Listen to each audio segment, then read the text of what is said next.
AI 카메라가 사람을 감지했습니다. 화면에는 아무도 없었습니다.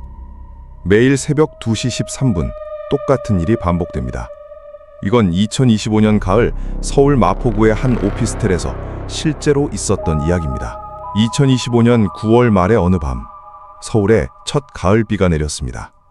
마포구의 작은 오피스텔, 유리창을 타고 흐르는 빗방울 위로 길 건너편의 편의점에 붉은 네온 불빛이 흐릿하게 번졌습니다. 이지훈, 27살, 인공지능 개발 회사에서 일하는 프로그래머였습니다. 코로나19로는 거의 전적으로 재택근무를 했습니다. 방은 20평이 조금 넘는 크기였습니다. 벽에 붙여놓은 침대 하나, 창가에 놓인 책상 하나, 하얀색 옷장 하나, 그리고 하루에 거의 10시간을 앉아있는 인체공학 의자. 지훈은 원래 혼자 있는 걸 좋아하는 사람이었습니다. 반려동물도 키우지 않았습니다. TV도 켜지 않았습니다. 며칠씩 화상회의 몇 번 말고는 아무와도 말을 섞지 않는 날도 흔했습니다.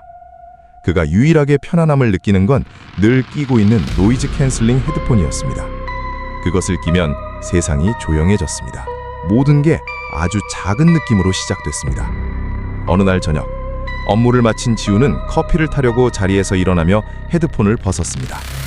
헤드폰이 귀에서 떨어진 그 순간, 그는 멈칫했습니다. 왜인지 모르게 아주 또렷한 느낌이 들었습니다. 누군가 자신의 바로 등 뒤에 서 있는 것 같았습니다. 그 느낌이 너무 생생해서 목덜미에 털이 다 곤두섰습니다. 마치 고개만 돌리면 바로 누군가와 얼굴을 마주칠 것 같았습니다. 지훈은 웃어넘겼습니다. 컴퓨터를 너무 오래 봤나 보다. 뒤를 돌아봤습니다. 등 뒤엔 그냥 이불이 깔끔하게 정리된 침대뿐이었습니다. 아무것도 없었습니다. 그 후로 그 느낌은 점점 더 자주 나타났습니다. 하지만 딱 한 가지 상황에서만이었습니다. 헤드폰을 벗을 때마다. 헤드폰을 끼고 있을 땐 절대 일어나지 않았습니다. 밖에 나가 있을 때도 절대 일어나지 않았습니다. 방이 완전히 조용해지고 헤드폰이 막 귀에서 떨어졌을 때만 그 느낌이 다시 나타났습니다. 누군가가 바로 등 뒤에 아주 가까이 서서 그를 보고 있었습니다. 지훈은 재빨리 뒤돌아보는 습관이 생겼습니다. 매번 그랬지만 아무도 없었습니다. 어느 날 저녁, 동료들과의 화상회의 중 마침 지훈이 헤드폰을 벗었을 때 팀장이 갑자기 물었습니다. 지훈 씨, 누구랑 같이 살아요? 그는 어리둥절했습니다. 아니요, 혼자 사는데요. 방금 지훈 씨 뒤로 누가 지나가는 그림자가 보였는데. 회의실엔 잠깐 정적이 흘렀습니다. 다른 동료가 웃으며 말했습니다. 조명 때문이겠죠. 지훈도 따라 웃었습니다. 하지만 회의가 끝난 뒤 그는 녹화본을 다시 돌려봤습니다. 자신의 의자 뒤쪽 어떤 그림자도 없었습니다. 사흘 후 회사에서 직원들에게 테스트용 AI 카메라를 새로 지급했습니다. 이 카메라는 움직임을 감지하고 사람과 동물을 구분할 수 있는 기능이 있었습니다. 지훈은 그것을 방 한쪽 구석에 설치했습니다. 그날 밤 휴대폰이 울렸습니다. 새벽 2시 13분 알림이 떴습니다. 방에서 사람 한 명이 감지되었다. 지훈은 카메라 화면을 봤습니다. 코딩을 하고 있는 자기 자신만 보였습니다. AI가 오작동했나 보다 생각했습니다. 알림을 지웠습니다. 다시 일을 계속했습니다. 하지만 다음 날 밤 또 정확히 새벽 2시 13분 알림이 떴습니다. 사람 감지. 이번에 지훈을 당황하게 만든 건 파란색 인식 박스가 자신을 전혀 둘러싸고 있지 않다는 점이었습니다. 그것이 둘러싼 건 바로 그의 등 뒤, 텅 빈 공간이었습니다. 그는 화면을 한 프레임씩 확인하기 시작했습니다. 아무것도 없었습니다.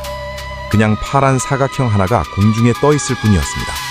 마치 AI가 보이지 않는 누군가를 추적하고 있는 것 같았습니다. 지훈은 카메라를 회사에 가져갔습니다. 기술팀이 꼼꼼히 점검했습니다. 오류는 발견되지 않았습니다. 심지어 동료들은 농담까지 했습니다. 이 카메라가 귀신을 감지하면 우리 완전 유명해지겠네. 지훈도 따라 웃었습니다. 하지만 마음속은 서늘했습니다. 다음 날 밤, 그는 일부러 책상 위치를 바꿨습니다. 등을 벽에 바짝 붙였습니다. 뒤쪽엔 더 이상 빈 공간이 없었습니다. 그날 저녁 내내 누군가에게 보이고 있다는 느낌이 완전히 사라졌습니다. 거의 2주 만에 처음으로 지훈은 아주 푹 찼습니다. 다음 날 아침, 휴대폰에는 알림이 없었습니다. 그는 안도의 한숨을 내쉬었습니다. 다 자기 마음 탓이었나 보다. 그런데 카메라 보관 영상함을 열었을 때 13초짜리 영상 하나가 있었습니다. 자신이 녹화한 기억이 없는 영상이었습니다. 영상은 새벽 2시 13분에 시작됐습니다. 지우는 자고 있었습니다. 등은 여전히 벽에 붙어 있었습니다. 모든 게 평범했습니다. 8초쯤 그의 머리 뒤에 있던 베개가 살짝 눌렸습니다. 아주 가볍게, 마치 누군가가 막 손을 짚은 것처럼. 손은 없었습니다. 몸도 없었습니다. 그저 매트리스 부분이 천천히 움푹 들어갔다가 다시 원래대로 돌아왔습니다. 지훈은 그 영상을 20번 넘게 돌려봤습니다. 어떤 설명도 찾을 수 없었습니다. 그날 이후 그는 더 이상 등을 바깥쪽으로 향하고 자지 않았습니다. 옆으로 눕든 똑바로 눕든 항상 등을 벽에 바짝 붙이려고 했습니다. 보이고 있다는 느낌은 더 이상 들지 않았습니다. 하지만 그 대신 매일 아침 일어날 때마다 어깨가 아팠습니다. 마치 밤새 보이지 않는 무언가를 온 힘으로 막아내고 있었던 것처럼. 벽이 그 시선을 가려준 건지 아니면 그저 그것이 더 이상 그를 볼 필요가 없어진 건지 지훈은 알 수 없었습니다. 다만 그것이 사라졌다고는 단 한 번도 확신할 수 없었습니다. 일주일 후 지훈은 회사로 출근해 직접 회의에 참석해야 했습니다. 저녁이 되어서야 집에 돌아왔습니다. 문을 열자 스마트홈 시스템이 말했습니다. 어서 오세요. 그러고는 한 번도 들어본 적 없는 말을 덧붙였습니다. 오늘 집에 2명이 있었습니다. 지훈은 그대로 멈춰섰습니다. 관리 앱을 열었습니다. 그 알림은 곧바로 사라졌습니다. 활동 기록, 비어 있었습니다. 마치 그 말이 처음부터 존재하지 않았던 것처럼. 그날 밤 그는 잠들지 않기로 했습니다. 정확히 새벽 2시 13분 AI 카메라가 다시 알림을 보냈습니다. 사람 감지.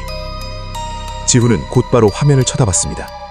파란 인식 박스는 여전히 그의 등 뒤에 있었습니다. 하지만 이번엔 그것이 천천히 움직이기 시작했습니다. 거의 알아차리기 힘들 만큼 느리게. 박스가 점점 가까워졌습니다. 그것과 지훈의 등 사이 거리가 겨우 몇 센티미터로 줄어들었습니다.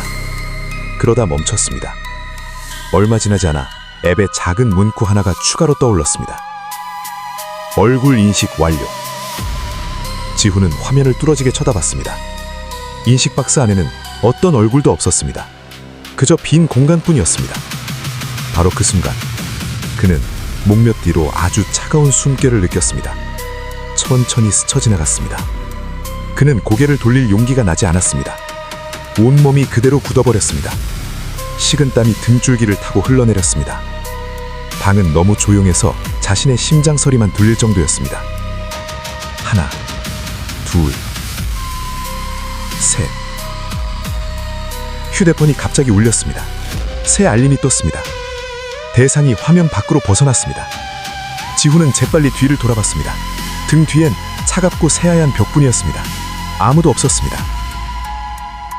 이틀 후 이지훈은 퇴사했습니다. 이웃들 말로는 그가 옷가지 몇 개와 노트북만 챙겨서 아주 급하게 이사를 갔다고 합니다.